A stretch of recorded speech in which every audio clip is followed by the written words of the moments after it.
Starting, bye. Bonsoir.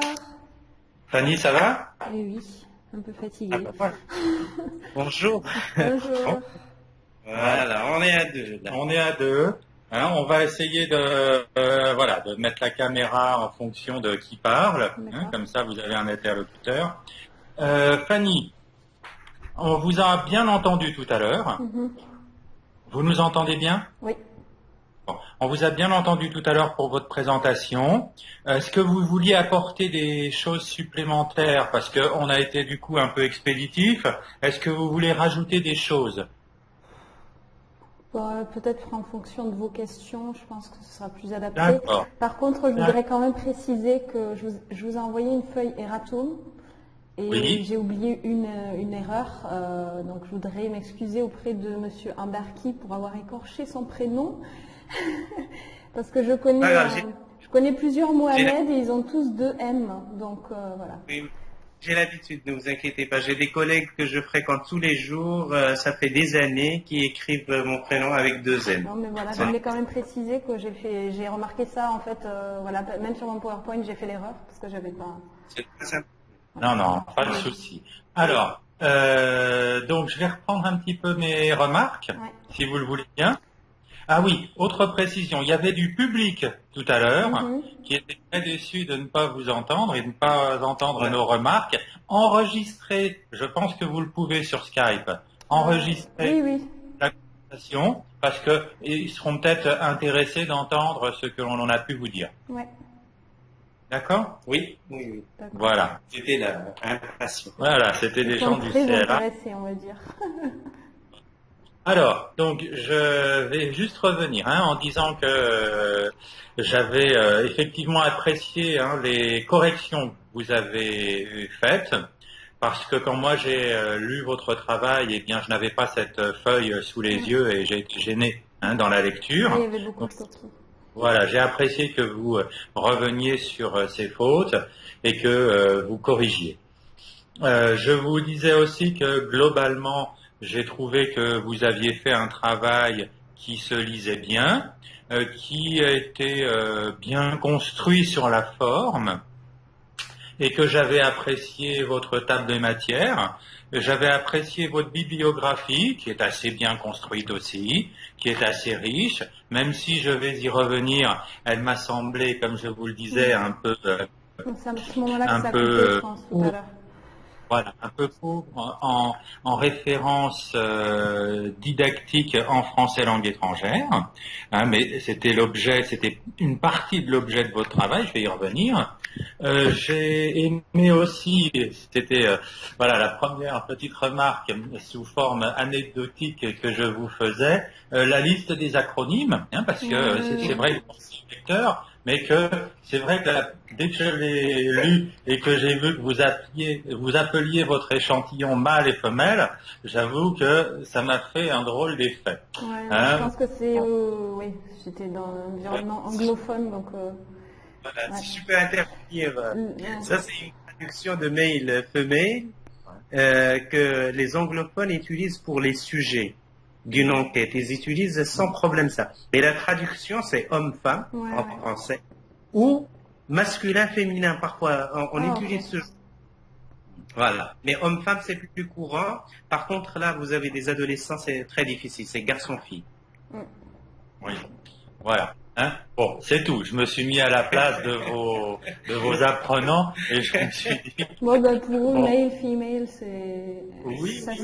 Mais, voilà, je suis pas dans votre contexte, et puis comme c'est un travail académique en français qui vous est demandé, dans cet exercice précis qui est celui du mémoire de master. Bon, voilà. Vous situez et vous essayez d'expliciter les concepts de didactique et de pédagogie dans une première partie.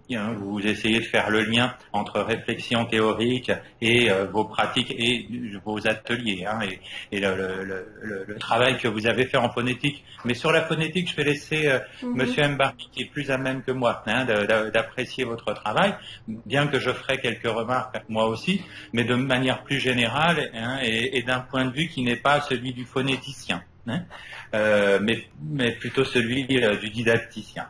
Bon, je m'attendais à trouver des références plus nombreuses, comme je vous le disais en préambule, en didactique du français langue étrangère, mais ça n'a pas été le cas. Vous citez par exemple de Velay en 98, hein, éduqué et formé. Moi, je m'attendais à trouver là des choses en phonétique. Non, pas particulièrement, mais on avait des références plus anciennes, on avait aussi des choses plus, voilà, hein, qui collaient davantage au titre qui est le vôtre, c'est-à-dire d'apprenant de français langue étrangère, avec effectivement cette entrée sur la prononciation, etc., et avec les outils que vous avez développés. Mais voilà. Non, moi, j'aurais bien aimé, moi, retrouver Elisabeth Gainbretière, qui est une amie, qui était mon professeur aussi. J'aurais bien aimé retrouver... Même Porcher, des choses. Moi, c'est vrai que j'ai plutôt des références de Grenoble, mais c'est vrai que j'ai pas référencé. Il y a beaucoup de choses que j'ai lues et qui sont pas apparues, donc j'aurais dû faire plus attention. Donc c'est pour ça qu'on retrouve une bibliographie qui, comme je le disais, est bien construite, mais dans laquelle les références en didactique du français, qui est en fin de compte le champ, qui est le support de votre travail, sont un peu faibles. J'aurais aimé aussi dans votre bibliographie, mais ça c'est une question d'habitude, que vous sépariez les articles des ouvrages. Ça permet au lecteur de se retrouver plus facilement dans vos références. Voilà.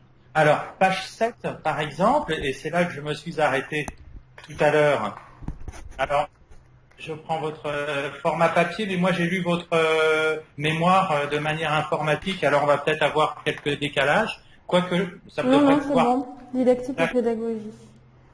Voilà, voilà, donc didactique et pédagogie, vous voyez, je pense que vous auriez pu développer davantage faire la distinction entre ces deux termes qui sont effectivement très importants, plutôt que simplement constater que didactique et pédagogie s'appliquent au processus d'acquisition et de transmission des connaissances. Oui, mais comment, de quelle manière, qu'est-ce qui les distingue? Voilà, j'aurais aimé moi un petit peu plus, mais après, voilà, vous répondrez à mes questions, à mes interrogations à la fin. De la même manière, vous voyez, dans enseignement et apprentissage, quand c'est bien d'essayer de définir qu'est-ce que sont ces deux entrées. Et vous me dites, alors là je vous cite, nous distinguons bien l'enseignement de l'apprentissage ici. L'enseignant enseigne alors que l'élève apprend. Alors là, l'apprenant apprend. Je dis que la palisse n'aurait pas mieux fait, et que j'aurais su rester un peu sur ma faim. Bon, oui, d'accord, l'enseignant enseigne, l'élève apprend, il fait son métier d'élève, aurait dit la Borderie, mais et c'est pas certain qu'il apprenne, d'ailleurs, toujours. J'aurais bien aimé que là, vous développiez un peu plus, que vous réfléchissiez peut-être sur des concepts d'enseignement-apprentissage, sur qu'est-ce qu'un un enseignant, quel est le travail de l'enseignant. Quand vous me dites l'enseignant enseigne, moi ça me dit rien du tout. Bah oui, il essaie de transmettre des compétences, des savoirs, des savoir-faire, des savoir-être, comment, pourquoi, grâce à quels outils. Mais voilà, après, on aurait pu travailler sur et on aurait pu ensuite prolonger la réflexion sur voilà, est-ce qu'un bon enseignant, qu'est-ce qu'un bon enseignant, comment on peut effectivement transmettre au mieux ses connaissances, comment est-ce qu'on peut transmettre son savoir. Voilà, l'enseignant enseigne, mais de quoi a-t-il besoin pour enseigner et qu'est-ce qui fait que l'objectif est atteint? Voilà, c'est sur ça que je voulais en venir, d'accord? Et alors vous me dites, et l'élève apprend. Là encore, l'élève apprend, pas toujours. Là, vous voyez les taux d'échec qui sont dans différentes disciplines. Il apprend, non, il a peut-être la volonté d'apprendre, et encore que pas toujours, mais il apprend comment, Et là, on peut pas simplement dire, on est dans un système binaire où l'un transmet, l'autre apprend, comme si c'était une feuille vierge. sur laquelle se gravaient des connaissances et s'écrivaient des savoirs. D'accord ?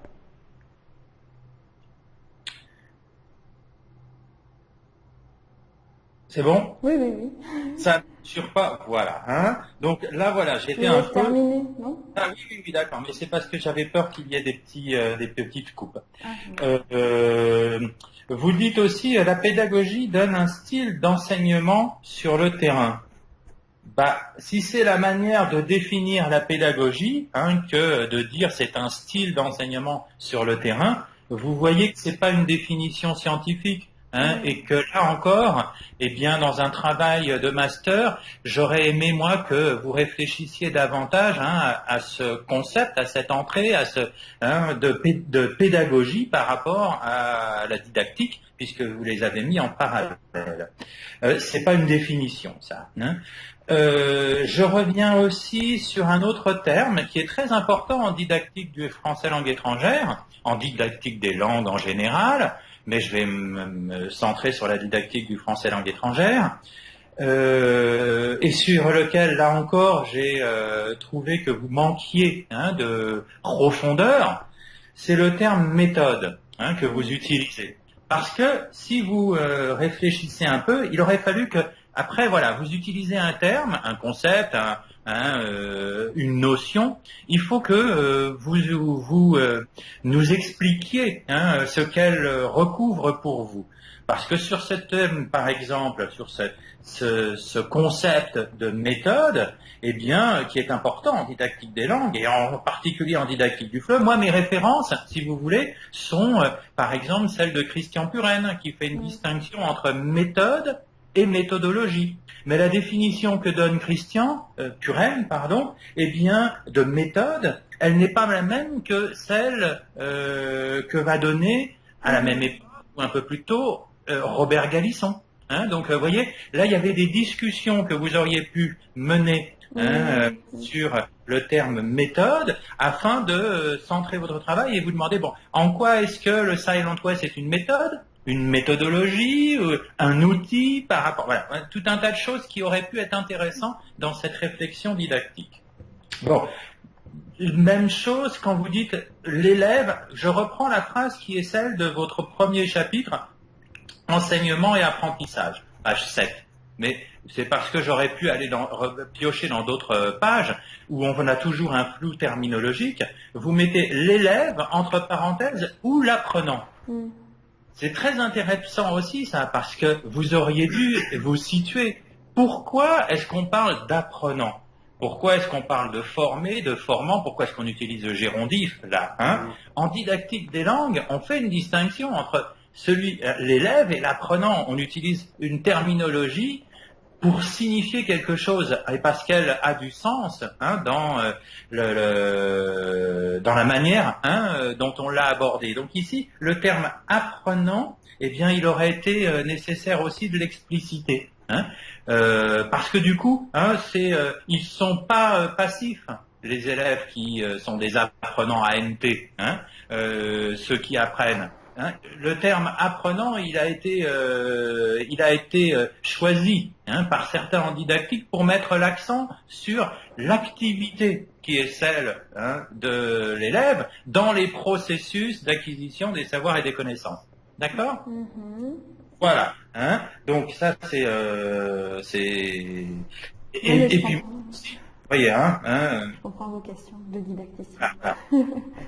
Pourquoi parler d'apprenant et pas de former, et d'apprenant plutôt qu'élève? Voilà, c'était tout ça qu'il aurait fallu un peu plus nourrir, parce que cette ligne sur la définition de didactique et pédagogie, quand on pense à la littérature qui a été celle des didacticiens des langues et du français langue étrangère depuis 50 ans sur cette question. Alors après, ça ne veut pas dire qu'il faille y consacrer 40 pages, mais utiliser les notions qui sont celles que vous privilégiez dans le cadre du travail que vous avez fait pour articuler votre outil à la réflexion qui a été la vôtre. Sur le constat que vous faites, je partage le constat que vous faites sur la phonétique, dont vous me dites qu'elle n'est plus à la mode, en didactique du FLE. Vous voyez que vous êtes bien en didactique du FLE, hein. Mais elle l'a été. Hein. Je rappelle, moi, qu'elle l'a été. Hein. Il me semble que toutes les méthodes audio-orales, audiovisuelles, structuro-globales audiovisuelles plaçaient la phonétique au centre de ces démarches. Donc, et d'ailleurs, regardez, je pense qu'autour de vous, ça doit exister, l'emblématique laboratoire de langue qui découle de ces méthodologies-là, c'est de la phonétique, c'est de la réception orale, la production orale. Pour moi, c'est que je mets au sens large de phonétique. Et d'ailleurs, le travail à cette époque-là, si je ne m'abuse, il était souvent un travail sur le rythme, l'intonation. Si vous ouvrez une méthode de français langue étrangère comme la France en direct, si vous utilisez, que vous connaissez peut-être, qui date des années 66, 67, vous verrez que tout est axé, tout est focalisé sur la phonétique. Alors, c'est sur les hauteurs, c'est sur le timbre, c'est sur l'accentuation des syllabes, etc. Mais que voilà, tout ce travail sur le rythme, sur l'intonation, eh bien, il a existé, il a été même très critiqué, et c'est pour ça que, si vous voulez, on a beaucoup sont revenus sur d'autres paradigmes méthodologiques en reprochant ce travail qui était trop intense sur l'oral, et donc aussi sur la phonétique, pour se consacrer à un retour sur la grammaire, sur l'écrit, sur le texte, et c'est pour ça qu'on a eu, à la suite de ces années 70, 60-70, une méthodologie, un paradigme nouveau qui s'est appelé notionnel-fonctionnel, puis communicatif, dans lequel, quand on regarde les contenus des manuels de langue à cette époque-là, sont un compromis entre ces méthodes structuro-globales et audiovisuelles et une méthodologie plus traditionnelle où on revient où on accorde à l'écrit davantage de place qu'à l'oral. Et donc, du coup, c'est vrai qu'on peut dire, moi, il y a eu un désintérêt pour tout ce qui est oral et phonétique à partir des années 80 en français langue étrangère, mais je pense qu'aujourd'hui, et c'est vrai, je crois, mais je crois qu'aujourd'hui, il y a un regain d'intérêt, même si cet aspect phonétique est mal traité dans les outils mis à disposition des enseignants. Je suis moi aussi concepteur de manuels de français langue étrangère. Vous avez peut-être vu Zénith ou version originale. Je suis mal à l'aise moi aussi pour le traitement de la phonétique. Et on est souvent face à des activités en fin d'unité sur lesquelles on travaille des voyelles ouvertes, des voyelles fermées, mais qui sont, comme pour les questions de culture et de civilisation, difficiles à traiter, à intégrer et sans doute mal abordées par les concepteurs d'outils aujourd'hui et par les enseignants peut-être. Voilà. Donc, vous situez-vous, c'est pareil, je parlais de didactique du français langue étrangère, vous situez l'avènement de l'approche communicative dans les années 70. Moi non.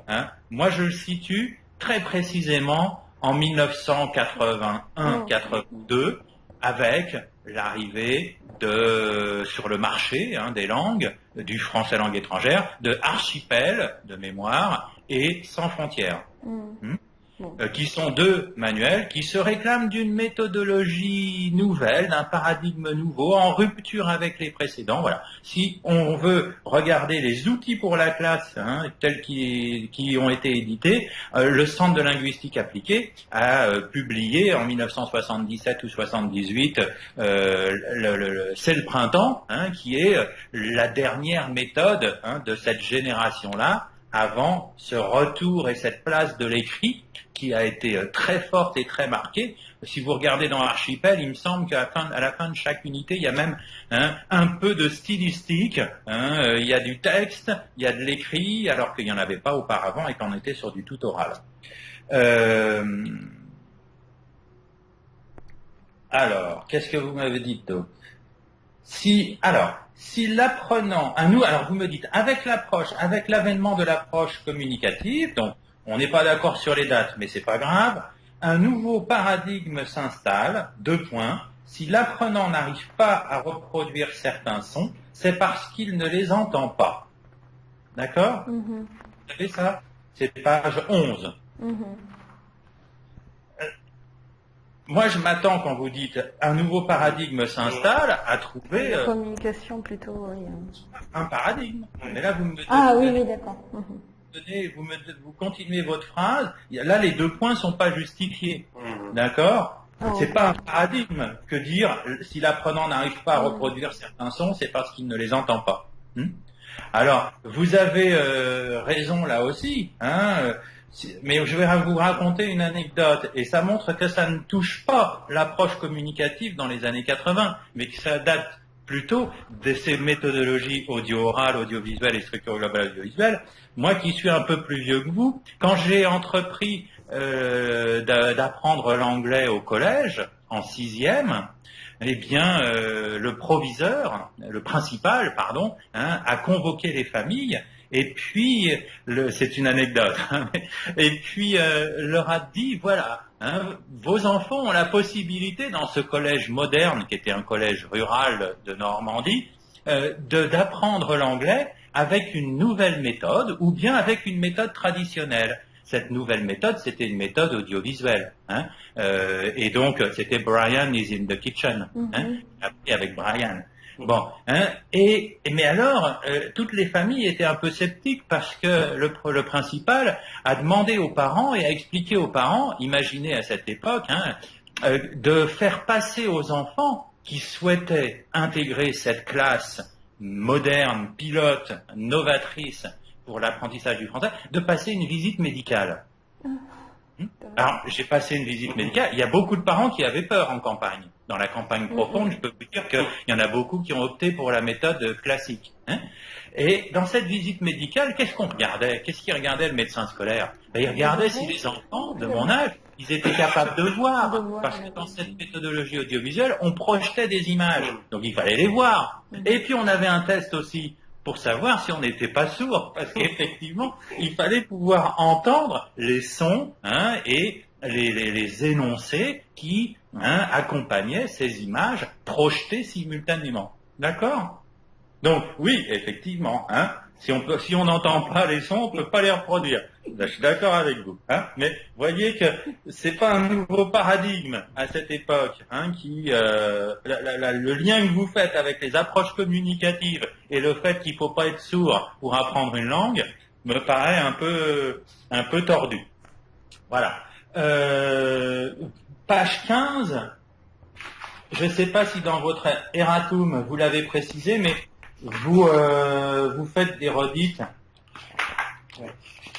Vous nous dites, comme nous l'avons dit auparavant, Saint-Hélo souhaite une approche pédagogique ça vous l'avez dit 3 pages auparavant. Donc c'est pas la peine de meubler. Je pense que on a bien compris quel était votre sujet et on avait déjà, vous aviez déjà annoncé cela. Donc c'était pas la peine de le redire. Ça c'est du détail. Autre concept encore, quand je progresse un peu, et toujours sur cette page 15, je crois, oui, vous parlez aussi de... Non, c'est pas page 15, excusez-moi Fanny, c'est page 22. Vous laissez sur la page 22 ? Oui. Voilà, sur la page 22, vous dites ainsi les panneaux présentent bien la langue fonctionnelle et non le vocabulaire. Là encore, si vous saviez ce que fonctionnel dans mon esprit implique, c'est un concept aussi en didactique et un mot sur lequel moi je ne peux pas avoir la même idée que vous de ce que vous entendez par fonctionnel, parce que fonctionnel en didactique du français langue étrangère, ça a tellement été travaillé. On parlait de français fonctionnel, on a eu des enseignements fonctionnels du français. D'ailleurs, je me souviens d'un article des études de linguistique appliquée dans lequel Louis Porcher, qui était mon directeur de thèse, a dit cette phrase célèbre, encore reprise et qui fait polémique. Il n'y a pas de français fonctionnel, il n'y a que des usages fonctionnels du français. C'était en 1978 dans les études de linguistique appliquée, dans un article qui a fait couler beaucoup d'encre et qui s'appelait Monsieur Thibault et le bec Bunzen. Parce que le français fonctionnel, c'est ce que vous appelez aujourd'hui du français de spécialité. Mais ça s'appelait pas comme ça. Donc, voyez que le terme là que vous avez choisi, eh ben, il n'est pas anodin et vous pouvez pas l'utiliser comme ça. D'accord? Par exemple, si je peux ajouter, il y a une phonologie fonctionnelle. Parce que l'approche fonctionnelle, c'est une autre utilisation du terme fonctionnel. Il y a du boulot. Non, mais voilà, c'est sûr. Il y a des manques au niveau. Je vous entends plus là. Votre travail, il se tient. Vous m'entendez? Oui, non, mais je vous laisse finir, mais bon. Puis après, je vais pas non plus refaire des définitions tout de suite. Mais... Non. Et puis ça se travaille, si vous voulez. Même moi, si vous me demandez de donner une définition de didactique et pédagogique, ça va nécessiter une réflexion, une articulation. Voilà. Il n'y a pas une définition toute faite. Ce qu'il faut, c'est que vous, c'est la réflexion soit faite. Voilà, vous fassiez l'articulation par rapport à votre outil. Mais j'admets que je pense qu'il y a des manques. Je pense que c'est un petit peu le problème quand on a un sujet, qu'on précise et qu'on se regarde vraiment. Moi, j'ai essayé de voir tous ces petits articles qui tombaient bien sur le sujet précis. On a tendance à laisser de côté la big picture, quoi. Oui, c'est ça. On a tendance à être concentré sur l'outil et sur les réflexions liées à la mise en œuvre d'un outil, sans le replacer dans un contexte plus général. Bon, mais voilà. Après, c'est vrai qu'il y a des termes, par exemple fonctionnels. Bon, j'imagine parce qu'on a fait quelques devoirs justement un peu sur ces termes-là. Et il y a d'autres mots que j'utilise pour moi comme des mots de français sans forcément... par exemple, quand je parle de constructivisme, je ne sais pas si je l'ai noté quelque part, je crois que je ne l'ai pas noté exprès, parce que tout dépend de qui on parle et dans quel contexte on replace ça. Donc c'est vrai que c'est un peu général, un peu par choix si on veut. Alors après c'est pareil, vous voyez, vous dites depuis 1990, on prône l'éclectisme, faute de découvrir une didactique claire. Moi, je suis pas d'accord avec vous. Et si vous me dites ça, dans un travail comme celui-ci, et c'est plus tard, si vous continuez vos études, c'est pareil, quand vous publiez des articles, comme j'ai vu que vous faisiez, si vous faites une affirmation comme celle-ci, il faut l'étayer. Moi, je suis pas d'accord. Je vous dirais par exemple que le concept d'éclectisme, que j'emprunte à Christian Puren encore, il n'est pas utilisé pour décrire une didactique plus ou moins claire que celle d'avant. Non. Il est utilisé différemment.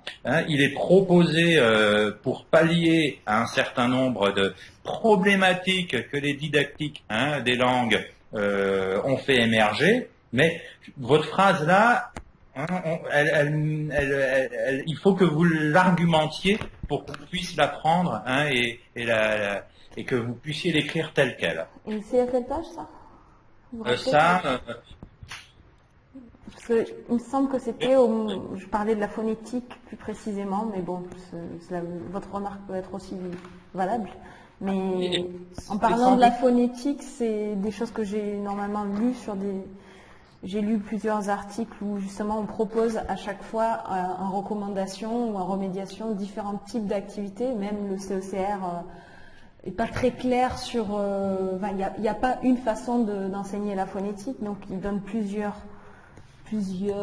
pistes, on va dire, que j'ai peut-être interprétées comme éclectisme. Je retrouverai. Il me semble que c'est un petit peu le côté... instable de la didactique de la phonétique.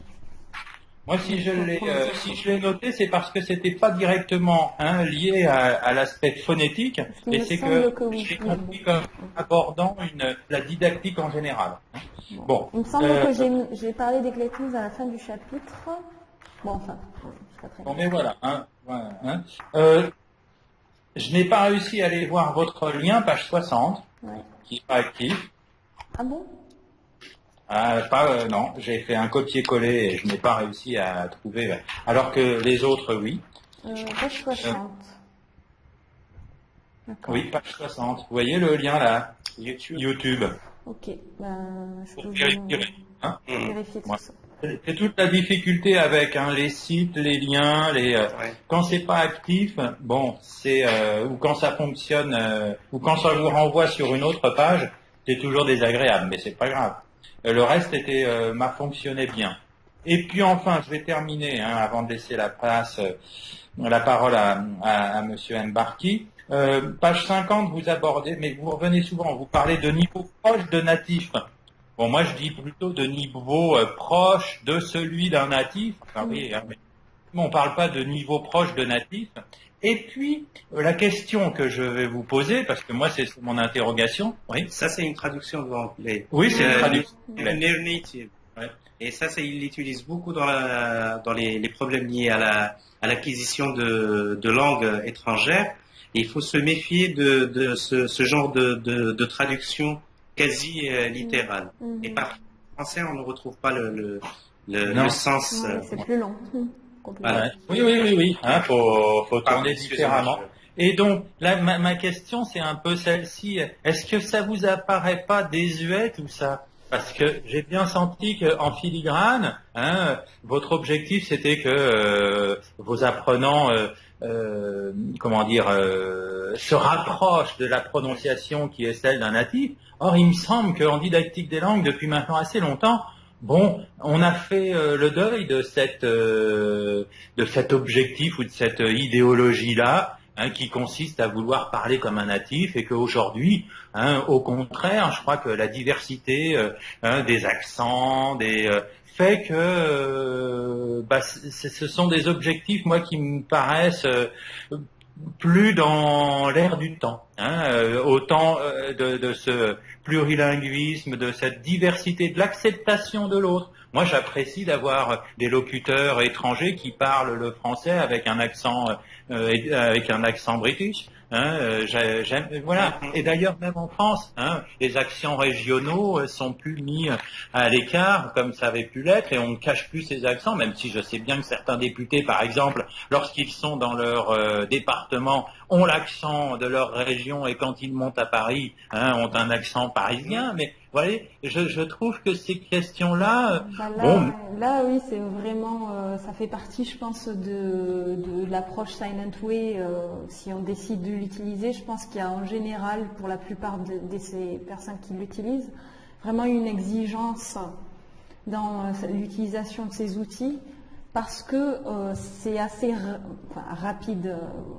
On peut en discuter après des analyses acoustiques, mais on passe pas énormément de temps sur la prononciation. On passe du temps au départ en intensif, mais c'est pas seulement juste à essayer d'avoir un accent natif. C'est vraiment aussi pour pouvoir donner le maximum de chance à l'apprenant, pousser ou pas en fonction des personnes qu'on a, mais peut-être leur donner le choix d'améliorer. Et je trouve que la plupart du temps, tous mes apprenants, que ce soit dans cette classe ou dans les autres, sont assez demandeurs, parce que quand ils arrivent à prononcer rapidement des phonèmes au bout de quelques heures, ils sont assez fiers justement d'être arrivés et même d'avoir des compliments des francophones qui sont dans l'école, etc. Donc je pense que c'est bien d'avoir un petit peu une exigence là-dessus. Après, je comprends votre remarque. C'est surtout, ça me fait penser peut-être au CECR, à l'approche actionnelle. Donc, on passe un petit peu moins de temps là-dessus. On est un petit peu un peu plus, voilà. Mais qu'est-ce que l'intelligibilité aussi? Ça, c'est une question qui reste en suspens. Qu'est-ce qu'une prononciation acceptable? C'est très subjectif aussi.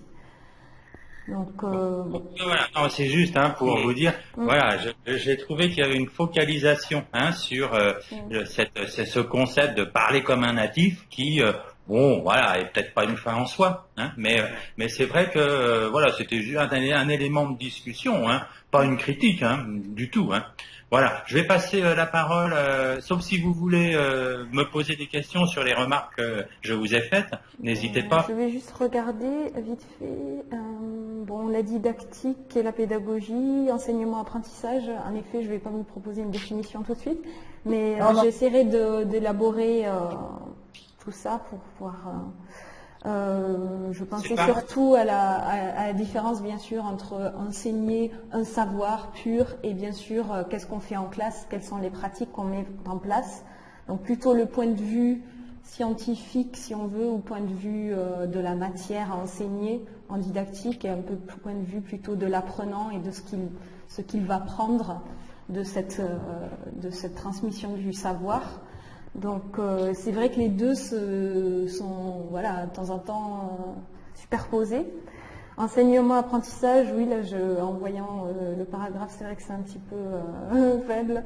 Donc à revoir, bien sûr. Simplement pour aller au-delà de la transmission du savoir de l'enseignant, c'était un petit peu une phrase un petit peu pour dire, bon, l'enseignant enseigne, l'apprenant apprend. Ça, c'est la première chose. C'est l'image qu'on a lorsqu'on parle des deux définitions. Moi, c'est pas la mienne, mais après, voyez, non, c'est juste pour que vous puissiez par la suite articuler votre pratique, parce que c'est toujours ce qu'il faut faire, articuler la pratique à la réflexion. Je vous donne un ou deux exemples, et puis après, je suis trop bavard, mais je passe la parole à mon collègue. Vous parlez d'approche actionnelle, vous parlez de cadre européen, de méthodologies diverses et variées. Bon, Silent Way ou d'autres, ce sont aussi des méthodologies à part. Et du coup, quand on fait ce choix-là, le fait d'essayer de relier cela au cadre européen commun de référence, moi je vois pas l'intérêt. Oui, parce que là on est dans une approche actionnelle avec le cadre. Oui, on est dans une approche par tâche avec le cadre. Où on donne, où on travaille en groupe, voilà. On est dans une méthodologie qui se distingue un peu, mais qui pourrait aussi se distinguer beaucoup des précédentes ou des approches dites communicatives pour un tas de raisons, mais où le concept de tâche, le concept de coaction est important. Mais l'outil que vous utilisez, ou la méthodologie, ou ce Silent Way, pour moi, elle n'a rien à voir avec ce cadre. Enfin, ne doit pas être comparé, n'est pas comparable. Et on parle d'ailleurs de méthodologie quand vous lisez Christian Puren ou quand vous lisez Claude Germain. Il parle de méthodologie non conventionnelle. Et il range de Silent Way dans une méthodologie non conventionnelle. C'est-à-dire quelque chose, à part des méthodologies, dominantes, oui, je dis bien dominantes, qui se sont succédées en didactique du français langue étrangère. Il y en a d'autres, il y a Silent Way, mais il y a aussi d'autres méthodologies qui sont pas des méthodologies répandues, qui sont pas des méthodologies dominantes aux sciences scientifiques du terme, mais vous voyez que le Silent Way, là, cette méthodologie-là, vous n'aviez pas à la faire, à forcément essayer de la faire coïncider avec une approche partage. D'ailleurs, vous n'êtes pas du tout dans une perspective actionnelle. Non. Enfin, donc, moi, j'ai plutôt mis ça parce qu'il me semble que c'est quand même les politiques linguistiques vraiment dominantes en Europe. C'est vrai que moi, ça me concerne aussi, même si on n'a pas le CECR en Inde, c'est une copie. Quand on fait le choix, je crois, qui est un choix fort, un choix volontaire, d'utiliser le Silent Way avec ses élèves, ça veut bien dire qu'on fait le choix de ne pas suivre une méthodologie qui est communicative ou qui est actionnelle ou qui est structuro-globale audiovisuelle, etc. D'accord ? Ça, je pense que ça dépend peut-être de sa propre interprétation, parce que c'est aussi facile de trouver des ponts, mais après, c'est une fois qu'on regarde justement les définitions, ou si on va vraiment plus loin, si on lit les cours de M. Anderson, par exemple, qu'on va essayer de dénicher vraiment des choses, une analyse du CECR, bon, peut-être on peut... c'est assez vaste, il me semble, le CECR pour trouver des ponts, mais je ne suis pas sûre. Après, est-ce que vous auriez plutôt vu justement des comparaisons avec d'autres méthodologies qui seraient non conventionnelles? Non, mais je veux dire, essayer de faire le lien entre ça et l'approche actionnelle, c'était pas utile, parce que c'est deux choses complètement distinctes, ça n'a rien à voir, d'accord ? Et vous avez essayé, mais sans doute parce que aujourd'hui on ne parle que de cadre européen, c'est ça. de faire le lien entre ces concepts, enfin entre ces deux choses-là, et c'était pas utile, honnêtement. Hein. Bon, mais ce que je justement essayer de montrer. Alors, ce que je voulais essayer de vous dire par là, c'est que l'aspect théorique sur lequel moi je me suis attaché là, à vous expliquer pourquoi ces concepts, pourquoi l'importance de mettre des mots et d'identifier les notions en didactique, c'est pour pas vous faire avoir, c'est pour savoir ce que vous faites en classe, c'est pour faire le lien entre vos pratiques et ce que les gens qui ont réfléchi ont pu en penser ou en dire, et ne pas être quelqu'un de dominé, d'un enseignant dominé, qui n'arrive pas à faire le lien, ou qui, un exemple pour finir, mais j'ai beaucoup de mes étudiants qui me disent « Ah bah nous, on fait de la perspective actionnelle et on a un manuel actionnel. » Alors je vais pas donner de nom, mais ces gens-là me montrent clairement qu'ils n'ont pas articulé leur réflexion sur ce que c'est que l'actionnel, le communicatif,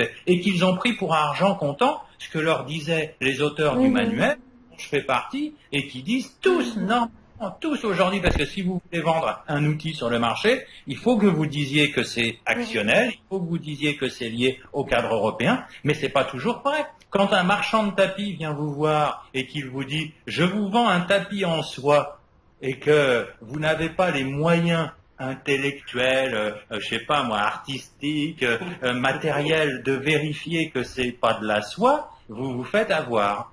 D'accord ? Les concepts... Voilà, c'est comme ça que je les mets, c'est ça. Et toute la réflexion théorique par rapport à vos pratiques, c'est pour savoir, c'est cette articulation qui va vous permettre de savoir pourquoi vous faites ce que vous faites. Bon. Voilà, c'est ça. Et donc moi, en tout cas, j'ai essayé plutôt d'utiliser le CECR pour justement essayer de me rapprocher un petit peu des réflexions que j'ai vues par rapport au cours de cette année. Mais je suis vraiment pas dans ce contexte-là en Inde, avec plutôt... On a bien compris, c'est pour ça que... Non, mais je veux dire, chacun dans nos classes, c'est très diversifié, donc il n'y a pas vraiment on n'a pas l'impression d'avoir quelque chose justement dominant comme le CECR. Donc c'est très différent, et même sans avoir de cadre assez dominant, personne n'utilise de livres, enfin de méthodes pour enseigner. Il n'y a pas de livre, il n'y a que moi dans cette école qui utilise le Silent Way. Même les autres professeurs, par exemple, n'utilisent pas un livre, ils utilisent plusieurs, voire d'autres ressources, voire ils créent leurs ressources. Donc il y a quand même, voilà, pour vous donner le contexte éventuellement. Non mais voilà. Ça joue un petit peu dans les réflexions, c'est sûr.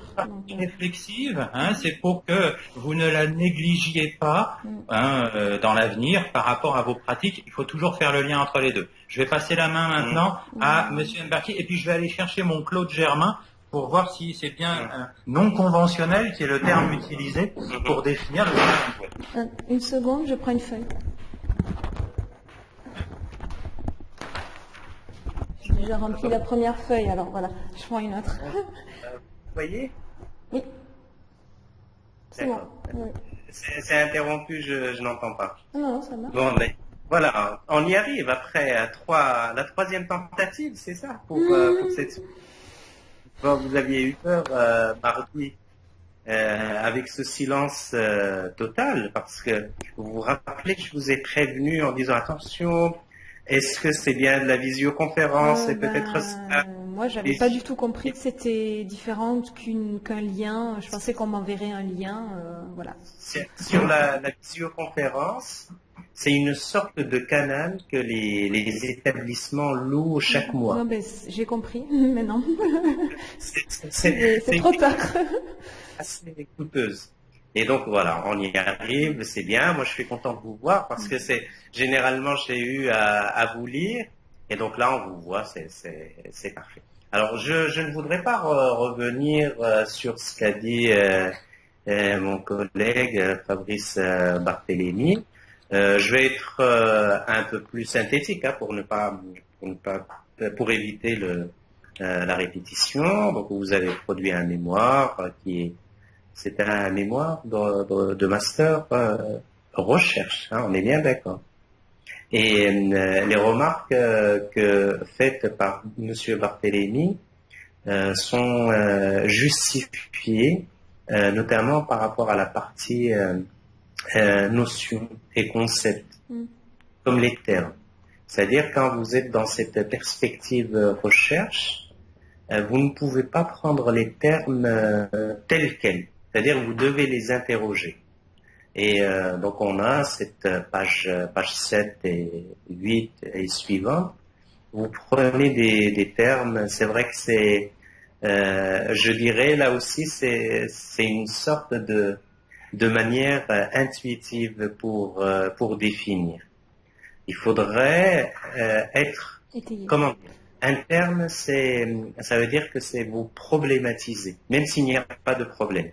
Il faut chercher à problématiser. Apprentissage, je vais prendre le terme apprentissage pour dire comment il a été traité, et je cherche au moins deux visions, pas antagonistes, mais qui ne disent pas la même chose. Et dans le mémoire, vous avez été,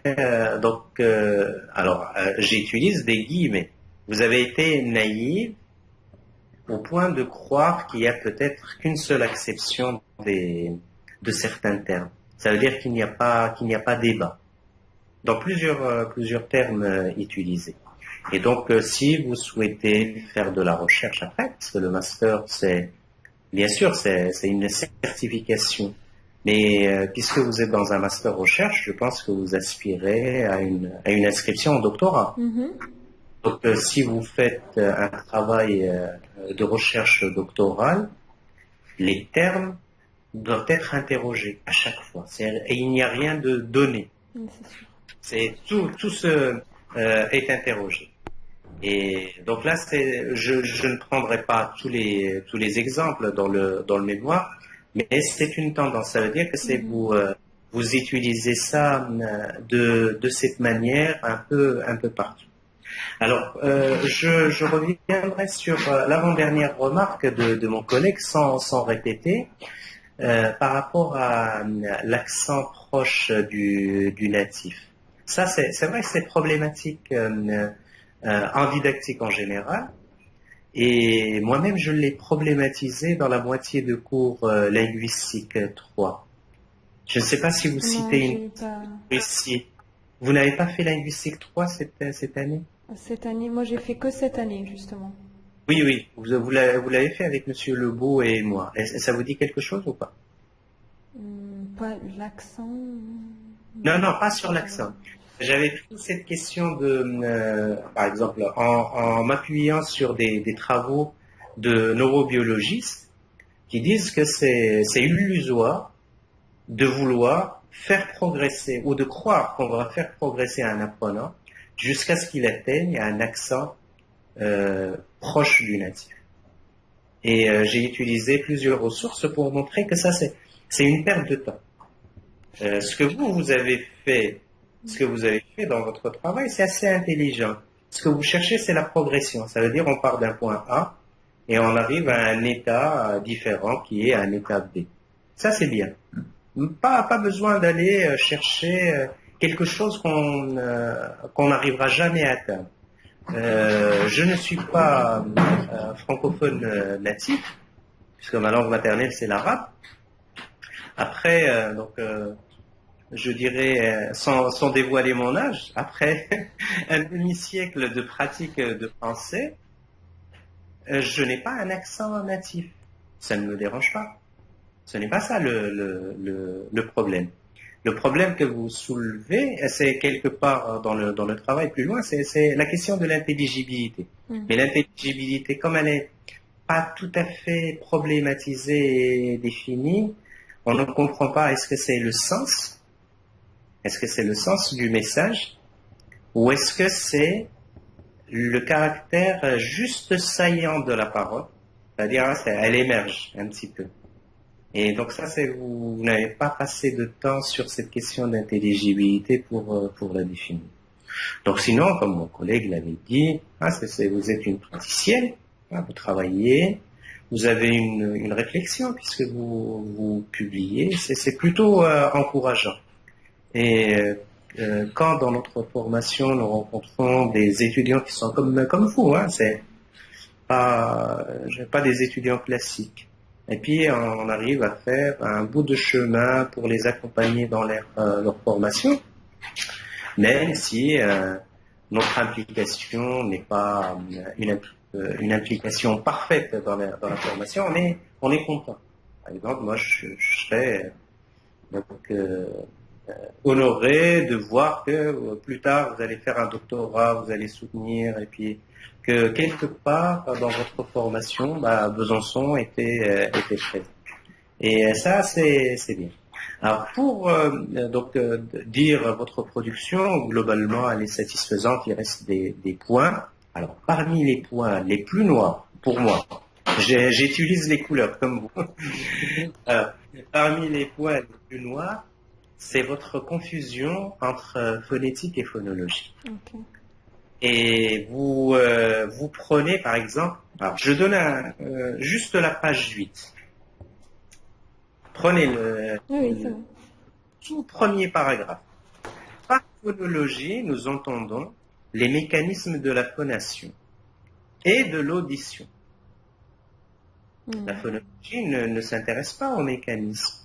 La phonologie s'intéresse aux fonctions. Et donc là, le terme fonctionnel était à introduire. La phonologie, c'est ça, c'est le rôle des éléments sonores dans la langue. C'est ça son domaine. Et plus loin, juste au paragraphe suivant, beaucoup de travaux récents tentent de prouver en quoi la phonologie, et en particulier la phonétique, ça veut dire que la phonétique est à l'intérieur. Oui. Et donc c'est dans tout le travail, vous avez par exemple appelé phonologique ce qui est phonétique. Et c'est vrai que dans les lectures en anglais, on a souvent on considère la phonologie comme un super domaine. Alors que dans la tradition française, c'est deux disciplines des sciences du langage qui sont bien sûr des disciplines sœurs, interconnectées. Il y a une interface entre les deux. Donc ça, dans votre travail, vous pourriez le corriger. Et je pense que nous aurions pu le corriger si vous aviez envoyé votre travail à la veille des vacances. Vous voyez, les conditions de matériel pour que je vous corrige n'étaient pas satisfaisantes. Je vous l'ai envoyé avant la date que vous m'aviez donnée. Oui, peut-être je vous ai dit. Vous confondez avec une autre étudiante. Je vous ai dit que je serais absent du 3 au 24. Je vous l'ai envoyé bien avant, autour du 25 juillet, il me semble. Ou 22, je ne me rappelle pas. Enfin, moi, je sais que je l'ai envoyé avant la date que j'avais donnée. Donc, il me semble que peut-être vous confondez avec une autre personne. Je pense que j'ai accusé réception de votre message. En étant sur mon lieu de vacances, je suis allé dans un super café pour accuser réception. C'est vrai que c'est un détail. Je n'ai pas pu donc interagir avec vous là-dessus. Par exemple, cette partie-là, qui est intitulée compétences phonologiques. Je pense que c'est dans la confusion phonétique et phonologique. Il faudrait corriger dans le mémoire. Ce que je vous conseillerais de faire, c'est vous prenez votre temps, puis vous nous renvoyez une version remaniée avec parce que c'est la particularité de notre master, c'est on a les enseignements. Pour certains, il y a le stage, et puis après, il y a le mémoire dans la foulée. On n'a pas suffisamment de temps. Il y a certains qui proposent forcément un travail sur 2 ans. Une année pour les éléments théoriques, et puis une année pour la réalisation du mémoire. Je pense qu'il vous a manqué un peu de temps et d'interaction entre vous et moi pour ça. Alors, dans les interactions, et ça, je vous ai dit, il y a 2 points noirs. Après, le reste, c'est... dans ces interactions, je pense que c'était fin juin quand vous m'avez fait lire votre plan. J'ai soulevé juste un point, je vous ai dit, attention... La co-articulation. Oui. Et de co-articulation, et je ne comprends pas, la co-articulation que vous n'avez pas définie, Je précise au passage que j'ai publié un livre sur la co-articulation. Voilà. Mais je reviendrai sur la bibliographie, côté non pas didactique, mais côté phonétique. Ouais. Je vous ai dit, je ne sais pas dans quel terme, je vous ai dit, attention Fanny, si vous parlez de co-articulation, la co-articulation, c'est à l'intérieur d'une phrase. C'est l'enchaînement entre les segments. Et je vous ai dit, dans le plan, vous me soumettez une partie sur les voyelles isolées. N'y a-t-il pas là un paradoxe ou quelque chose comme ça? Ben, pour moi, c'est plutôt une question de pratique. Ah oui, continuez. Non, je vous ai envoyé, je n'avais pas encore découvert le travail. Je vous ai dit, attention Fanny, peut-être que là, il y a un paradoxe. En regardant juste le plan. Je me rappelle très bien, oui, parce que je vous ai répondu. Voilà. Alors maintenant, pourquoi je dis point noir? Non, pas dans le sens, on va dire, négatif, mais c'est quelque chose qui demande un peu plus de recul et de réflexion. Votre but est louable. Qu'est-ce que vous voulez faire? C'est voir la progression des apprenants et la décrire. C'est très bien. Comme idée, déjà, c'est très bien. Le dispositif que vous employez, c'est parfait. Je peux discuter avec vous, mais je ne vais pas le critiquer. Par contre, mesurer cette progression à travers voyelles isolées me paraît trop artificiel. C'est-à-dire que vous n'êtes pas dans la parole normale. Et dans ce cas, vous mesurez un aspect. Mais c'était des débutants, donc c'est ça le problème aussi. Oui, mais c'est un aspect de la réalisation. Donc, ce n'est pas une progression. Après, je vais vous dire pourquoi ce n'est pas une progression. C'est un aspect que vous avez... vous n'êtes pas sensibilisé à ça, donc c'est normal, je ne vais pas vous en vouloir. Donc, mesurer des voyelles isolées, comme l'exemple que vous présentez, puis que vous avez représenté ce matin dans le diaporama, et comme bébé, donc c'est le que vous mesurez, ne veut pas dire que l'apprenant se rapproche d'un modèle français. C'est très, très artificiel. Bien sûr, vous citez des travaux en disant que c'est en met dans une phrase porteuse, etc., etc. Ça enlève en partie ce caractère artificiel de l'expérimentation. Mais c'est risqué. Alors, pourquoi on utilise, dans certaines expériences, on utilise des voyelles isolées? C'est ce n'est pas votre but à vous. Les voyelles isolées, c'est pour la stabilité du timbre. Vous n'étiez pas dans cette perspective-là. Alors, pourquoi stabilité du timbre?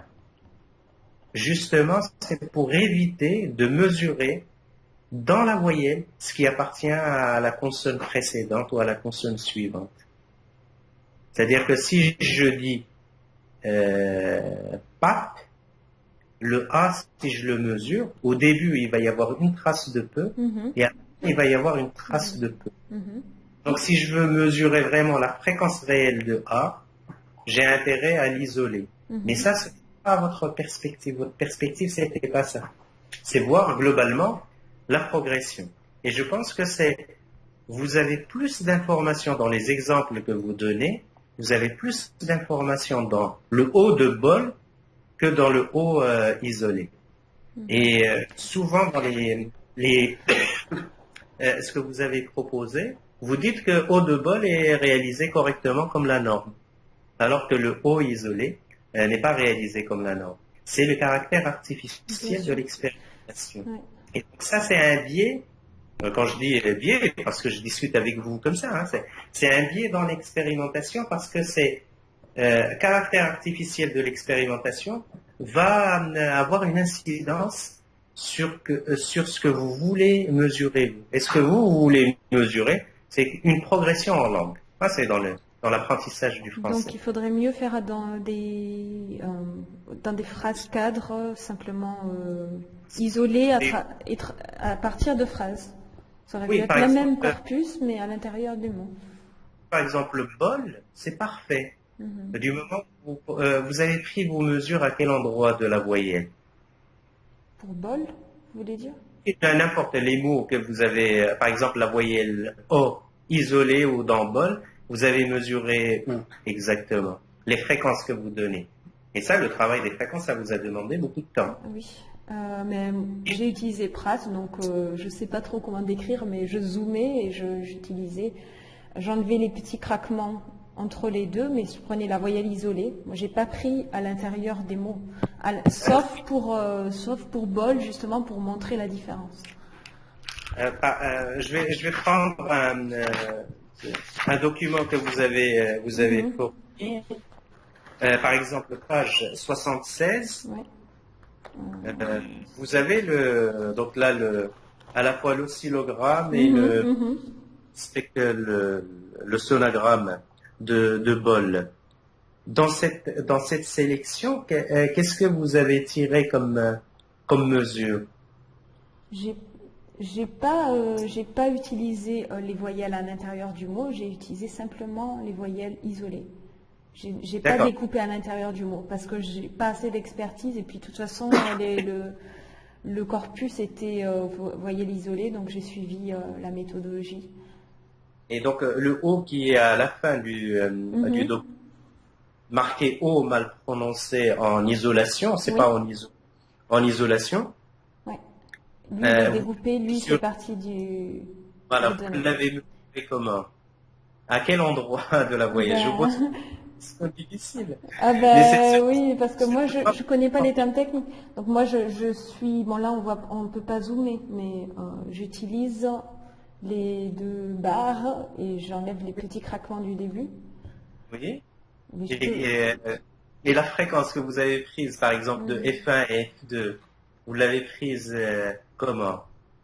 C'est juste pour savoir, hein, parce que s'il y a, je vous ai dit, dès le départ, je me rappelle, en novembre ou décembre, bien sûr, si vous n'avez pas fait de phonétique, ça va être difficile, mais vous avez fait énormément de progrès, vous êtes allé chercher, vous instruire, vous utilisez Pratt à distance, c'est très très bien, hein, vous avez fait énormément de progrès. Je vous pose cette question, c'est pour vous, pour la suite.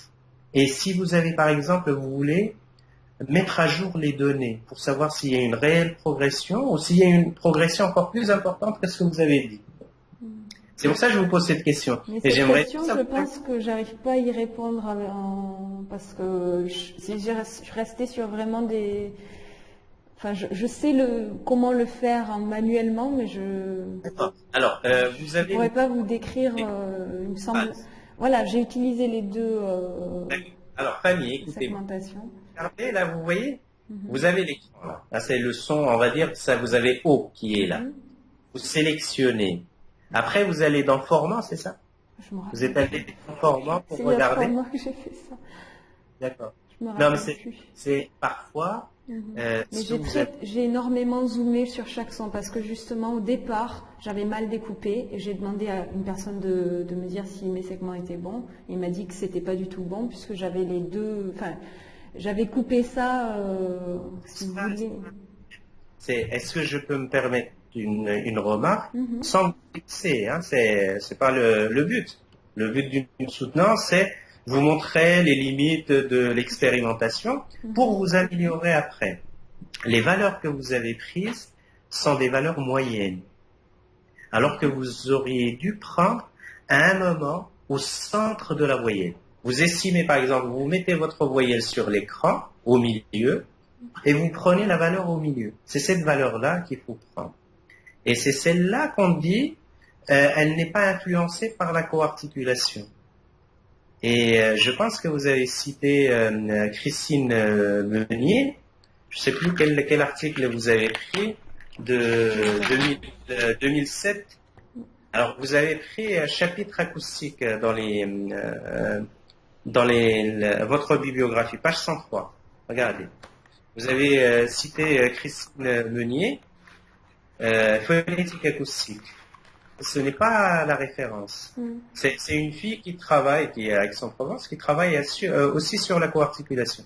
Elle travaille sur les voyelles. Le chapitre que vous avez pris, il est dans un livre sur les dysarthries, c'est-à-dire sur la parole pathologique. Il y a d'autres références sur le français. Par exemple, plutôt Landron, j'ai suivi surtout les références Faudifleu, Kamiyama, Landron. Oui, mais c'est pas...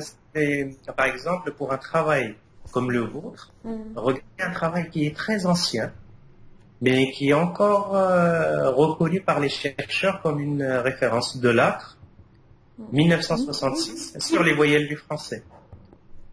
Je l'ai vu, mais il apparaît pas. Et je pense que je l'avais mis même pour les étudiants de première année de Master 1. Je leur donne des références comme ça. Et par exemple, vous regardez un autre livre, Calliope, de 1980. Oui. Mais voilà. Et là, alors, il y a des valeurs, mais j'ai pas réussi à faire le lien avec mon groupe d'apprenants débutants. Parce que je trouve que Calliope, il me semble qu'il y a plutôt des échantillons ou des valeurs de natifs, il me semble. Oui, en français. C'est-à-dire que ça aurait donné à peu près ce que vous appelez vous, comment dire, le natif. Hein, c'est-à-dire c'est ce que j'appellerais moi une sorte de modèle. Il n'y a pas de modèle. Alors, donc, je vous disais, il y a ces deux points-là, vous confondez phonétique et phonologie, et vous avez travaillé plutôt sur des voyelles isolées, alors qu'il fallait chercher plutôt la parole enchaînée. C'est mieux, la parole enchaînée, et d'ailleurs, vous dites que quand il prononce les voyelles à l'intérieur de mots, il y a moins de problèmes. Oui, c'est plus facile.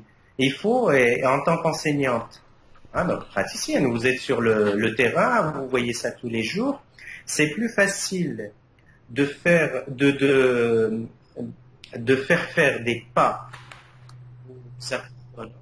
avec des mots réels de la langue qu'avec des voyelles isolées ou avec des logatomes. Les logatomes, les mots qui n'ont pas de sens. C'est pour ça qu'il faut privilégier. Cette phrase était quand même...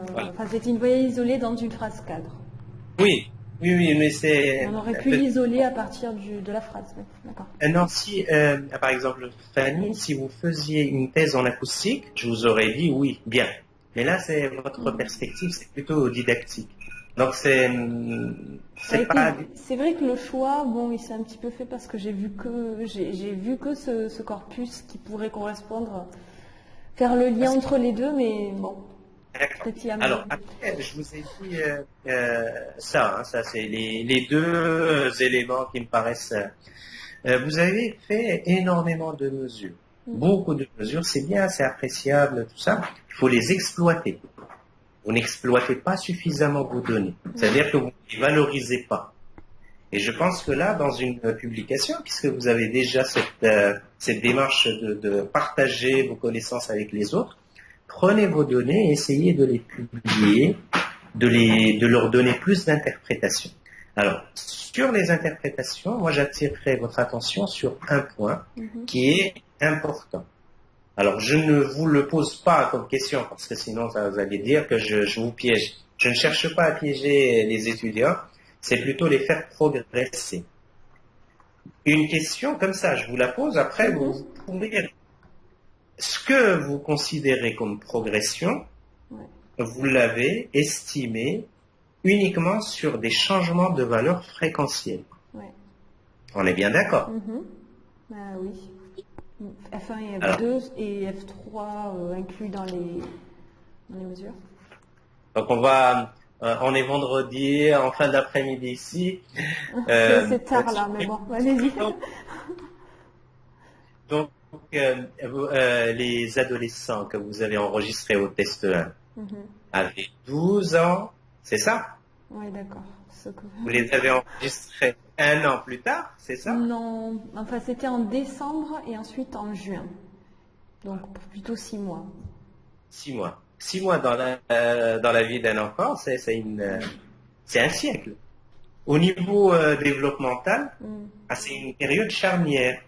Alors, je vous dirais que ce qui peut être interprété comme... D'accord. C'est pas développemental. Ok. Alors, c'est comment pour mesurer? Ah, oui. C'est pour ça que on cherche plutôt un cadre général, la parole. Et dans ce cas, vous avez des indicateurs qui viennent des autres segments et non pas que ces éléments-là. C'est-à-dire que vous mesurez l'ensemble. Et dans ce cas, s'il y a une modification sur les rapports, dans ce cas, vous pourriez dire qu'il y a une progression. Mais si les rapports restent les mêmes, il n'y a pas de progression. Alors, il y a un élément qui est très intéressant auquel vous pourriez faire attention si vous publiez. Insistez beaucoup sur l'origine linguistique de vos apprenants, puisque vous dites, et vous les considérez comme anglophones. Oui, de deuxième langue. Voilà, mais il y a la langue maternelle. Oui. Alors, la langue maternelle, par exemple, si vous prenez, je sais pas, vous l'appelez l'afrikaans, moi je l'appelle l'afrikaner. Ah. C'est la langue d'Afrique du Sud, hein, c'est ça. Oui. Afrikaner, hein, c'est ce que je connais. Je connais pas afrikaans. Donc, si vous prenez là, c'est à base germanique. On est bien d'accord. Vous prenez l'anglais, c'est à base germanique. Et vous avez le néerlandais qui est à base germanique. Vous avez trois qui sont proches. Et vous avez le coréen qui est très éloigné. Alors, sur les trois bases germaniques, l'afrikaner, il est à base vraiment allemande au départ. Et les données que vous présentez sur le OU et le U sont problématiques.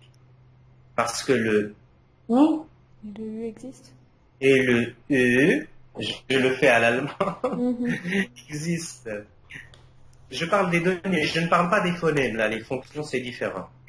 Ça veut dire que l'enfant qui est afrikaner, dans sa langue maternelle au foyer, s'il parle l'afrikaner au foyer, il a cette distinction. Exactement entre le U et le OU? Ouais, c'est un OU, pas un OU protru comme en français avec les lèvres très en avant, et un U. Là, c'est presque le U turc. Oui. Et donc là, vérifiez ça. Je regarderai les données de cette apprenante. Voilà. Et vous regardez aussi pour l'anglais, l'enfant britannique. Donc, c'est cette question de où. Hein, mais c'est pas le même où quand même. Ah non, mais d'un point de vue fonctionnel, c'est un ou. On le note pareil. Mais d'un point de vue phonétique, ils sont très différents. Oui. Au départ, ils sont très différents. Donc, n'attribuez pas à l'apprentissage ce qui est l'influence de la langue maternelle. Voilà. Si vous publiez, faites cette distinction. D'accord? Okay. Et puis, toute dernière observation, vous dites quelque part, je ne sais plus, c'est un paragraphe, ou plutôt une sous-partie. Quand vous dites mesurer la prononciation, je pense que c'est maladroit. Ce n'est pas la prononciation que vous mesurez. Vous mesurez les fréquences des voyelles. Comment on peut mesurer la prononciation? Je ne sais pas. Je n'arrive pas à le faire. À part les formants. Oui, c'est que j'ai voulu, voilà, c'est la réflexion que j'avais dès le départ. Comment est-ce qu'on mesure la prononciation? Donc, personne ne sait. On peut mesurer acoustiquement les formants. Oui. On peut mesurer le timbre, mais dans ce cas-là, sur quoi est-ce qu'on se base pour l'intelligibilité de nos apprenants? Mesurer le timbre, ça c'est bien, c'est juste. Mais mesurer la prononciation, non. Je ne sais pas, c'est comme si je dis mesurer la parole. Là, je ne sais pas si on peut mesurer la prononciation. Oui, on peut mesurer des voyelles, on peut mesurer des consonnes, on peut mesurer leur fréquence, on peut mesurer leur temps, mais la prononciation, on peut la qualifier. Voilà. Est-ce que c'est une prononciation proche d'un modèle, très éloignée du modèle? Mais on ne peut pas la mesurer. Et ça reste... oui. Voilà, c'est un petit peu une question aussi, voilà. comment dire, un titre choc. Non, non, il faut parfois juste donner des titres et des sous-titres simples, pas, pas compliqués. Et donc, vous avez noté, hein, je vous ai dit pour la partie phonétique, dans les références, essayez d'utiliser, par exemple, je sais que vous naviguez bien, donc vous êtes du Sud. Aix-en-Provence est un laboratoire de phonétique très très important dans le monde. Oui, Allez sur le site et regardez, par exemple, les références. Voilà, elles sont énormes. Voilà, mon collègue Fabrice Barthélémy a parlé de Paris 3. Il y a un laboratoire énorme, vous utilisez leurs données. Oui, voilà. J'ai été en contact avec les personnes, avec Nadine Herry et sa collègue, dont je ne me rappelle plus. Et phonétique Paris 3, surtout avec les doctorants, justement. Je travaille sur Faudifleu et Jacqueline Vessière. Voilà, ils ont un bon groupe. Donc c'est présent, ça apparaît peut-être pas suffisamment dans les références. Voilà. Et donc c'est juste parfois des maladresses, hein, c'est pas des erreurs. Mais moi, si vous continuez donc dans vos recherches, maintenant vous allez être maîtresse, comme on dit, avec un grade de master. Si vous continuez, essayez de privilégier ce qui marche dans la pratique professionnelle. Ce qui marche dans la pratique professionnelle, c'est la parole enchaînée. Hein, les phénomènes artificiels de mots sans sens ou de voyelles isolées, de répétitions sur cette base-là n'est pas très intéressant pour mesurer la progression d'un apprenant. Donc essayez d'aller, par exemple, dans des phrases. Les phrases, c'est bien. Voilà, j'en ai terminé. Et je vais juste reprendre Par contre, au niveau, justement, je voulais quand même, au niveau des triangles vocaliques, est-ce que les analyses semblent cohérentes? Non, malheureusement, c'est par exemple sur les triangles que vous donnez, les nuages aussi, sur F1, F2, globalement, ça paraît logique.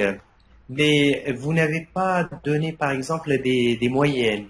Là, je vous parle en tant que, par exemple, vous faites un travail en phonétique.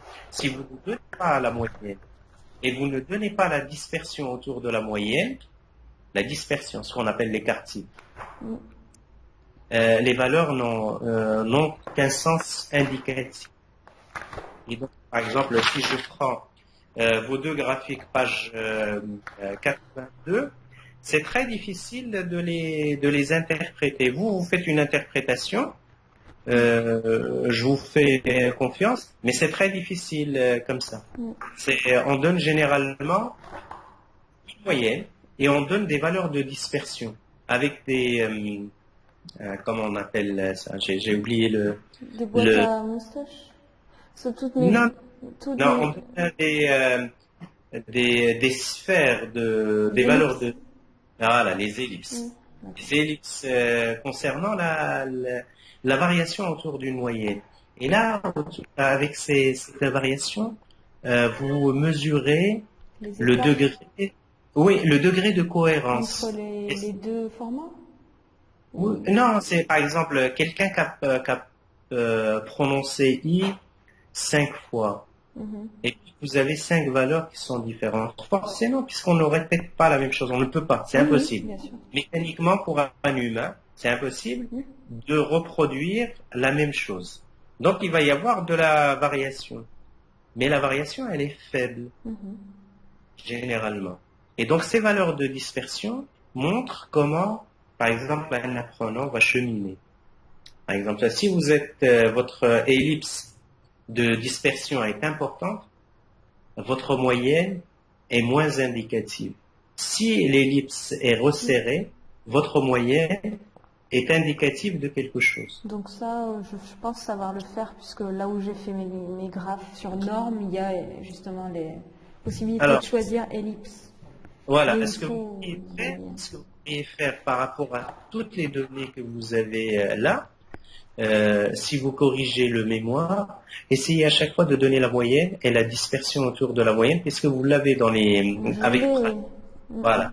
Donc ça, c'est l'indiqué. Ça permettrait à quelqu'un qui n'a pas vu les données de pouvoir juger de la pertinence des triangles que vous donnez. Voilà. C'est une suggestion, c'est pour vous. D'accord. Alors, j'ai pas été précis, Fanny, tout à l'heure, quand je vous disais, quand je parlais de méthodes non conventionnelles chez certains didacticiens, pour ranger le Silent Web. J'ai évoqué Claude Germain.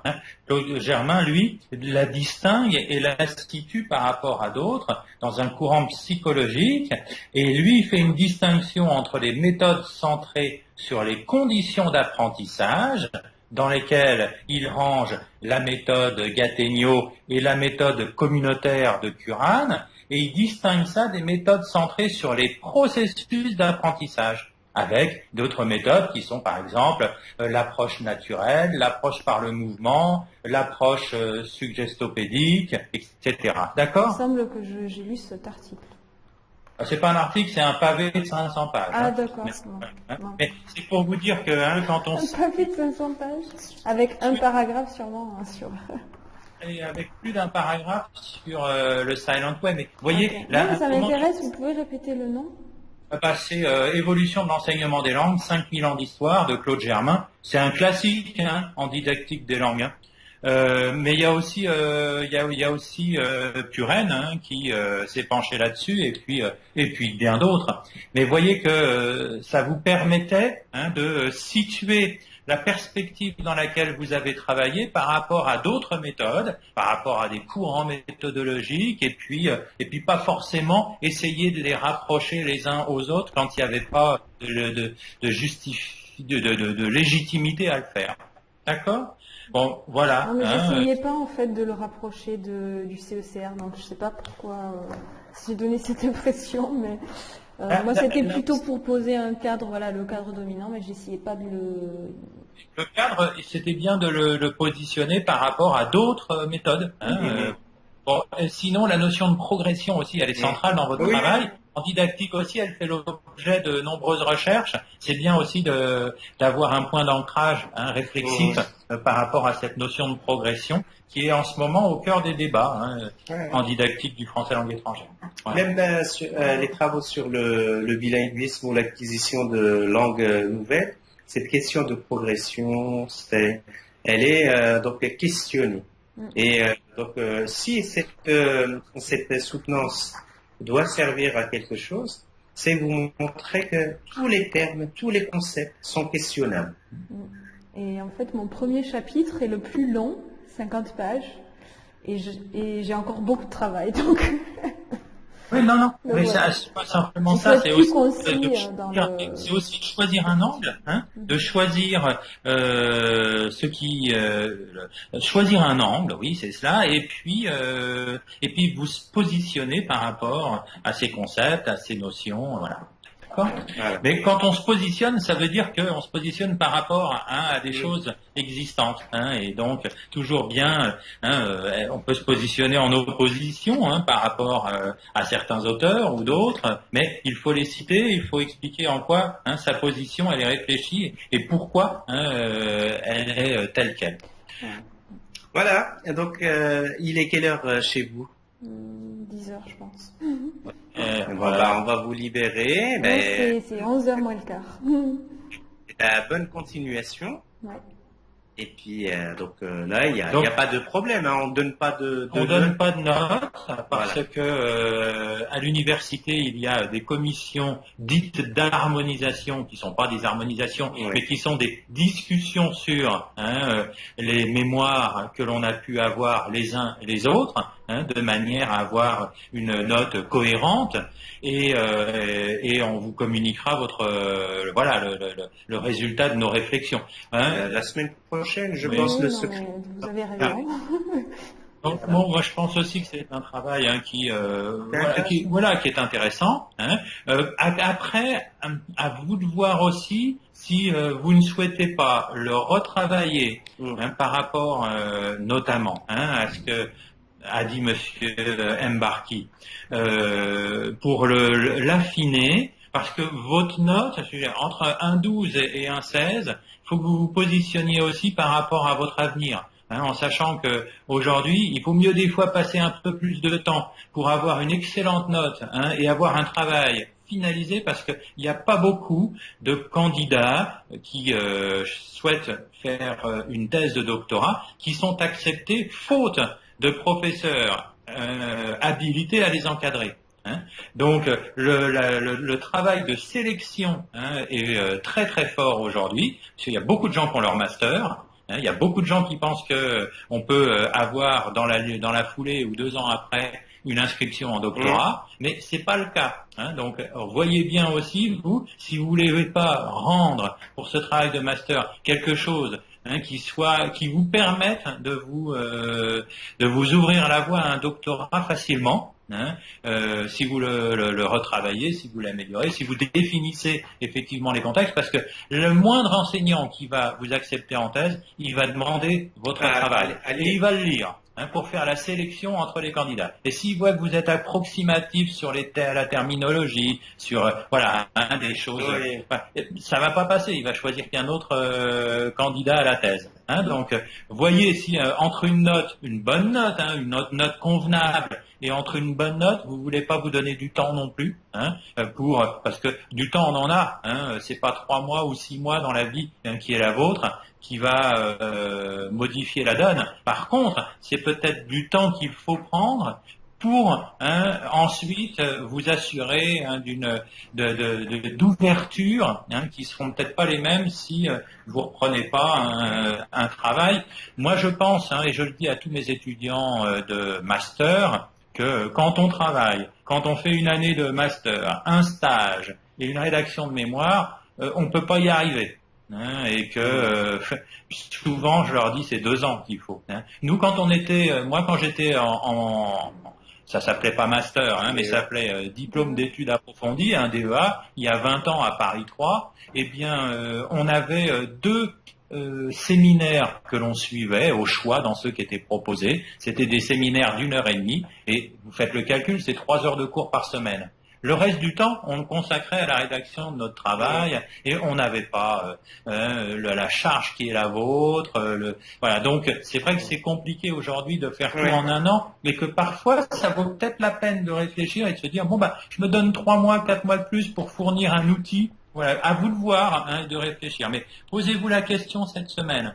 Parce que ensuite ça peut être aussi pénalisant que d'avoir un 13, je sais pas la note. Je ne sais pas si vous allez faire une thèse dans les prochaines années ou c'est plus le titre de master qui vous intéresse. Alors moi j'ai déjà un autre master mais de recherche dans un autre domaine.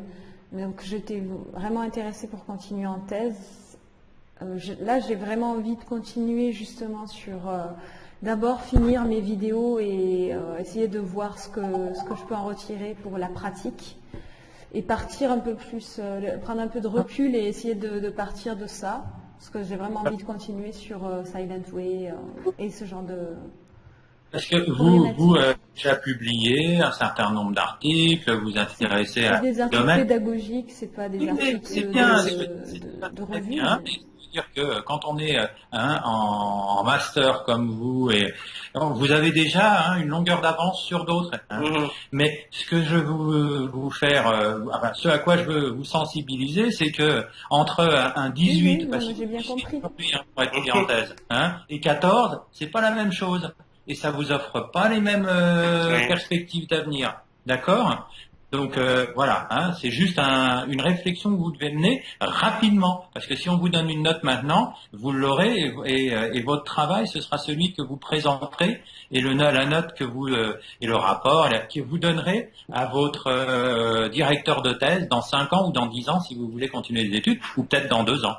Mais voilà. Donc, ayez cette réflexion là, et rapidement, et revenez vers Monsieur Mbarki pour voir avec vous si vous souhaitez lui rendre apprendre quelque chose en fonction de toutes les remarques que vous nous avez faites et qui sont pertinentes sur votre public, sur les données que vous avez traitées, sur voilà, et de voir si c'est pas intéressant de procéder ainsi.